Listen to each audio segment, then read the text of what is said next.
السلام علیکم ورحمۃ اللہ وبرکاتہ۔ عزیز طلباء و طالبات، حدیث نمبر 14 تک ہم نے پڑھ لیا تھا، دوسرا حصہ الجزء الثانی۔ تو ہم چلتے ہیں حدیث نمبر 15 کی طرف، شروع کرتے ہیں بغیر کسی توقف اور تاخیر کے۔ بسم اللہ الرحمن الرحیم۔ من صام رمضان وقامہ ایمانا واحتسابا غفر له ما تقدم من ذنبہ۔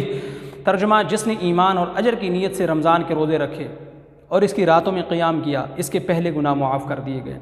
دیکھیں، من صام رمضان، جس نے رمضان کے روزے رکھے، وقامہ ایمانا، اور اس کا قیام کیا۔ اب اس پورے جملے کا تعلق ہے، میں حدیث سمجھا دوں، عموماً ہمیں اس کا مطلب سمجھ نہیں آتی، پورا ایک لفظ کا سمجھ نہیں آتا۔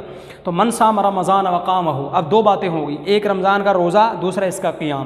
جس نے رمضان کے روزے رکھے اور اس کا قیام کیا، کیسے؟ ایمانا و احتسابا، ایمان کی حالت میں، یعنی یہ کام کرنے والا مومن ہونا چاہیے۔ ایمان کی حالت میں دونوں کام کیے، مومن ہو کرنے والا، اور احتساباً، ثواب کی نیت سے یہ کام کرے، اللہ کی رضا کے لیے یہ کام کرے، تو پھر فائدہ ہوگا۔ ریاکاری، دکھاوا، کوئی اور جو ہے نام و نمود مقصود ہے، تو پھر اس کا کوئی فائدہ نہ ہوگا۔ تو ایمان کی حالت میں جو بندہ روزے رکھے گا، جو بندہ قیام کرے گا، نوافل پڑھے گا، تراویح پڑھے گا، اور ثواب مقصود ہے، اللہ کی رضا مقصود ہے، تو غفر له ما تقدم من ذنبہ، اس کے پہلے گناہ معاف کر دیے گئے۔ تشریح: روزہ دین اسلام کا ایک اہم رکن ہے۔ اس مہینے میں انسان کے اندر دینی مزاج اور صبر و تقوی پیدا کرنے کے لیے مخصوص دینی فضا پیدا ہو جاتی ہے۔ کہ دینی مزاج اور صبر و تقوی پیدا کرنے کے لیے کیا ہوتا ہے اس کے اندر؟ ایک تو دینی مزاج ڈھل جاتا ہے۔ دینی مزاج کیسے ڈھلتا ہے؟ کہ دیکھیں، ہر بندہ، خواہ اس نے 11 مہینے رمضان کے علاوہ نمازیں پڑھی ہو نہ پڑھی ہوں، تلاوت کی ہو نہ کی ہو، گناہوں میں ملوث رہا ہو، وہ اس مہینے کے اندر اس کا مزاج جو کہ طبعی اور فطری انسان اسلام کے لیے بنا، اسلام کے لیے پیدا ہوا، اب وہی فطری جذبہ اس پر غالب آ جاتا ہے رمضان کے مہینے میں، اور یہ شخص بھی 5 وقت جماعت کے ساتھ نماز پڑھ رہا ہے، تراویح بھی پڑھ رہا ہے، ذکر و اذکار بھی کر رہا ہے، تلاوت بھی کر رہا ہے، تو دینی مزاج بن جاتا ہے۔ اور صبر و تقوی پیدا کرنے کے لیے مخصوص دینی فضا کیسے ہے؟ کہ ہر بندہ مسجد میں آیا ہوا ہے، ہر بندہ عبادت کر رہا ہے، صبر بھی پیدا ہو رہا ہے، کھانا چھوڑا ہوا ہے، بھوک لگی ہوئی ہے، پیاس لگی ہوئی ہے، پانی چھوڑ رہا ہے صرف اللہ کی رضا کے لیے، اور دوسرے جائز کام چھوڑے ہوئے ہیں صرف اللہ کی رضا کے لیے۔ تو اس مہینے کو نیکیوں کی فصل بہار قرار دیا جا سکتا ہے۔ رمضان کے پورے مہینے کے روزے فرض کر دیے گئے ہیں۔ اب جو کوئی ایمان کے تقاضوں کی تکمیل میں اور بارگاہ الہی سے ثواب کی امید کے ساتھ روزے رکھے اور اس ماہ مبارک کی راتوں میں اپنے رب کے حضور قیام کرے، تو اس کے پچھلے گناہ معاف کر دیے جائیں گے۔ اور یہ بھی یاد رکھ لیں، قیام کے اندر تراویح بھی شامل ہیں۔ تو اب 20 رکعت تراویح پڑھیں گے تو یہ بھی اس کے اندر بھی تراویح جتنی بھی پڑھتے ہیں، جو جتنی رکعات بھی، بہرحال تراویح بھی قیام کے اندر شامل ہیں۔ اور حدیث نمبر 16 یہاں پر موجود ہے۔ اب یہاں پر حدیث نمبر 16 کی تشریح بھی ہم نے پڑھنی ہے، لیکن اس سے پہلے یونیک نوٹس کے اندر ہم پڑھ لیتے ہیں حدیث نمبر 15 کی تشریح۔ دیکھیے، میرے پاس یونیک نوٹس کا پیج موجود ہے 98۔ من صام رمضان وقامہ ایمانا واحتسابا غفر له ما تقدم من ذنبہ۔ ترجمہ: جس نے ایمان اور اجر کی نیت سے رمضان کے روزے رکھے اور اس کی راتوں میں قیام کیا، اس کے پہلے گناہ معاف کر دیے گئے۔ تشریح: اس حدیث مبارکہ میں رمضان مبارک کے روزے اور رات کو تراویح ادا کرنے کی اہمیت پر زور دیا گیا ہے۔ روزے کے لغوی معنی، پھر وہی لفظ لغوی نہ کہ لغوی، قرآن پاک میں روزے کے لیے صوم اور سیام کے الفاظ استعمال ہوئے ہیں۔ صوم کی جمع سیام ہے۔ صوم کے معنی کسی کام سے رکنے، اسے ترک کرنے اور چپ رہنے کے ہیں۔ چونکہ روزے کے اندر بھی انسان جائز کاموں کو بھی چھوڑ دیتا ہے، گناہوں کو تو ویسے ہی چھوڑتا ہے، اور چپ بھی رہتا ہے، فضول باتوں سے فضول باتیں نہیں کرتا۔ عموماً دیکھیں، ہم جب روزے کے اندر کوئی ایسی بات کرنی ہوتی ہے تو ہم کہتے ہیں کہ جی اگر میرا روزہ نہ ہوتا پھر میں تمہیں بتاتا، یعنی کہ ایک روزہ ہی ہے جس نے اس کے گناہوں سے روکا ہوا ہے۔ تو اصطلاحی مفہوم، روزہ ایک بدنی عبادت ہے کہ اس کے اندر بدن کو تھکایا جاتا ہے، بدن کو بھوکا پیاسا رکھا جاتا ہے۔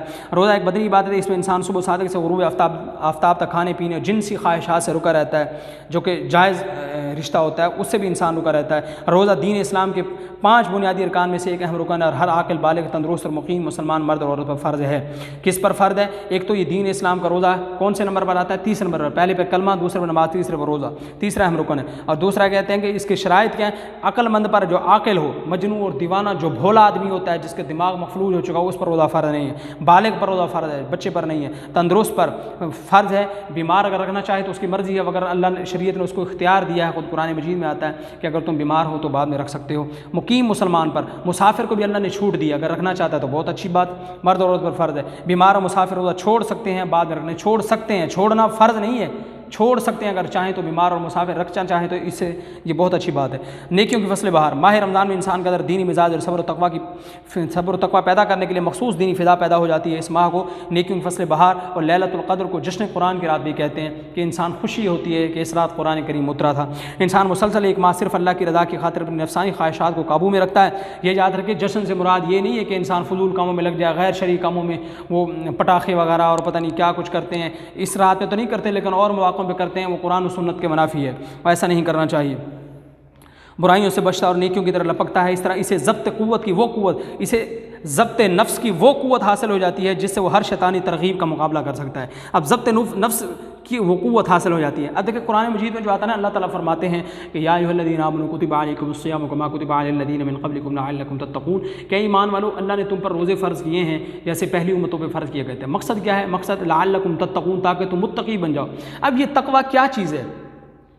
یہ یاد رکھیں، جس کی طرف یہاں پر بھی اشارہ کیا گیا ہے کہ اللہ تعالیٰ رمضان کے روزے رکھنے کی وجہ سے انسان میں ایسی قوت پیدا کر دیتے ہیں، ایسا ملکہ، ایسی قدرت پیدا کر دیتے ہیں کہ آدمی اس قوت کی وجہ سے شیطان جن جن کاموں کی طرف بلاتا ہے، انسان کا نفس جن برائیوں کی طرف بلاتا ہے، تو وہ قوت جو ہے یوں سمجھ جیسے ہم کہتے ہیں قوت مدافعت پیدا ہو جاتی ہے، کیسے قوت پیدا ہوتی ہے جو ان کو بھگا دیتی ہے، ان خواہشات کو رد کر دیتی ہے، خواہ وہ نفسانی خواہشات ہوں، خواہ شیطان کی طرف بہکائی جانے والی باتیں ہوں۔ تو انسان کے جو رمضان کی وجہ سے ایسی قوت پیدا ہوگی کہ وہ شیطان کی دعوت کو ٹھکرا دے گی، وہ اپنے نفس کی دعوت کو ٹھکرا دے گی اور انسان آسانی سے برائیوں کو چھوڑ سکتا ہے۔ تو اس طرح سے ضبط نفس کی وہ قوت، ضبط نفس کا مطلب اپنے نفس پر کنٹرول کرنے کی وہ قوت حاصل ہو جاتی ہے جس سے وہ ہر شیطانی ترغیب کا مقابلہ کر سکتے۔ شیطان کہتا ہے نماز نہ پڑھو، شیطان کہتا ہے جھوٹ بول، شیطان کہتا ہے والدین کی خدمت نہ کرو، اساتذہ کے ساتھ بے ادبی کرو، اور برائی کے بہت کام ہے شیطان ترغیب دیتا ہے۔ تو ارشاد باری تعالیٰ یا ایھا الذین آمنوا کتب علیکم الصیام کما کتب علی الذین من قبلکم لعلکم تتقون،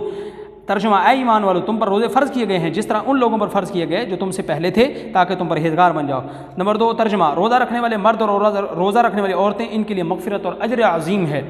نمبر 3 جو کوئی رمضان کا مہینہ پائے تو وہ ضرور اس کے روزے رکھے، ارشادات رسول صلی اللہ علیہ وسلم۔ نمبر 1 ایمان اور احتساب کے ساتھ رکھے گئے روزوں سے پچھلے تمام گناہ معاف ہو جاتے ہیں۔ روزہ گناہوں سے بچانے والی ڈھال ہے، کہ بریکٹ میں لکھا ہوا ہے، اس کی وضاحت کی ہے، یہ انسان کو غیبت، چغلی، جھوٹ، حرام خوری، بدکاری سے بچاتا ہے۔ ہر شے کی زکوٰۃ اور بدن کی زکوٰۃ روزہ ہے۔ رمضان اللہ کا مہینہ ہے۔ رمضان مبارک میں اعمال کی جزا یعنی بدلہ 70 گنا تک بڑھا دی جاتی ہے، نوافل کی جزا فرض کے برابر کر دی جاتی ہے، یعنی کہ حدیث میں آتا ہے کہ نفل فرض کے برابر ہو جاتا ہے اور جو اعمال کی جزا ہے ان کو 70 گنا تک بڑھا دی جاتی ہے۔ نوافل جو ہیں وہ کس کے درجے میں ہو جاتے ہیں؟ فرائض کے درجے میں۔ اور جس نے شرعی عذر کے بغیر رمضان کا ایک روزہ چھوڑا، اگر وہ عمر بھر بھی روزہ رکھے تو اس کی تلافی نہیں ہو سکتی، یعنی کہ اگر بغیر عذر کے جس نے رمضان کا ایک روزہ چھوڑ دیا، وہ ساری زندگی، بلکہ کم از کم اصل میں حدیث میں تو آتا ہے دہر کا لفظ، تو دہر کہتے ہیں زمانے کو، تو وہ زمانہ بھر بھی روزہ رکھے تب بھی وہ ایک روزے کے ثواب کو نہیں پہنچ سکتا، نہ اس کی برکات کو۔ اور اگلی 7 نمبر حدیث ہے کہ جب تو روزہ رکھے تو لازم ہے کہ اپنی آنکھوں، کانوں، زبان، ہاتھوں، سارے اعضاء جسم کو اللہ کی ناپسندیدہ باتوں سے روکے رکھے۔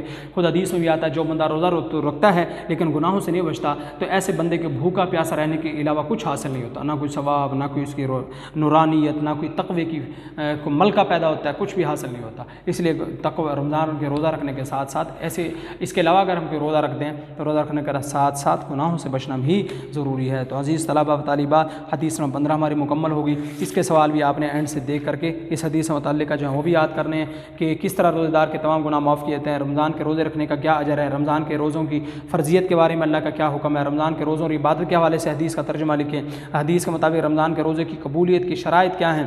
ٹھیک ہے، یہ سوال آپ نے اچھی طرح یاد کر لینے ہیں۔ تو حدیث نمبر 15 ہماری پوری ہو گئی، اس کے سوال ہو گئے، یہ آپ نے اچھی طرح یاد کر لینے۔ باقی اس کے MCQs ہیں وہ 10 حدیثوں کے اکٹھے ہی آخر میں آئیں گے، تو انشاءاللہ ان کو ہم ذکر کر لیں گے۔ تو اللہ سے دعا ہے اللہ تعالی ہمیں صحیح بات سمجھنے کی اور اس پر عمل کرنے کی توفیق نصیب فرمائے۔ السلام علیکم ورحمۃ اللہ وبرکاتہ۔